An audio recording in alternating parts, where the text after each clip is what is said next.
দেখো বন্ধুরা, আজকে আমি সরা পিঠা বানিয়েছি। তো কিভাবে বানিয়েছি দেখো। শুধু সরা পিঠে বানিয়েছি, আর এক রকম পিঠে বানাইছি, চুষি পিঠে। তো সব রকম একসঙ্গে দেখানো যায় না। তো দেখো, এখানে আমি নিয়ে নিয়েছি এই আটাটাকে, তারপরে এর মধ্যে একটু চিনি দিয়ে দিলাম আর লবণ দিয়ে দিলাম। তো খেতে খুব ভালো লাগে, একটু চিনিটা আর লবণটা দিলে না খুব ভালো লাগে। খুব ভালো করে গুলে নিলাম। আর সরাটাকে খুব ভালো করে গরম করতে হবে, মানে কড়াভাবে গরম করতে হবে, যাতে আঁচটাকে জোরে করে রেখে। তারপরে গোলাটাকে দিয়ে দিলাম, দিয়ে ঢাকনাটা ঢাকিয়ে দিব।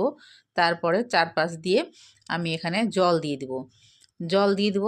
জলটা দেওয়ার পর আঁচটা কোনো রকম কম থাকবে না, আঁচটাকে কম জোরেই রাখতে লাগবে।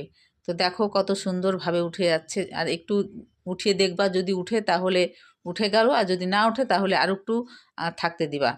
তা এইভাবে আমি সবগুলোকে বানিয়ে নিলাম। খুব সুন্দর হয় খেতে সরা পিঠা। তো তোমরা কে কে বানিয়েছো আমাকে একটু জানাবে, আর কি কি পিঠে বানালা বন্ধুরা একটু আমাকে জানাবে। আমি তো বেশি বানিয়ে নিই, তা আমার বাড়িতে খাওয়ার লোক নাই। যদি ভিডিওটা ভালো লাগে, লাইক শেয়ার কমেন্ট অবশ্যই করবে বন্ধুরা।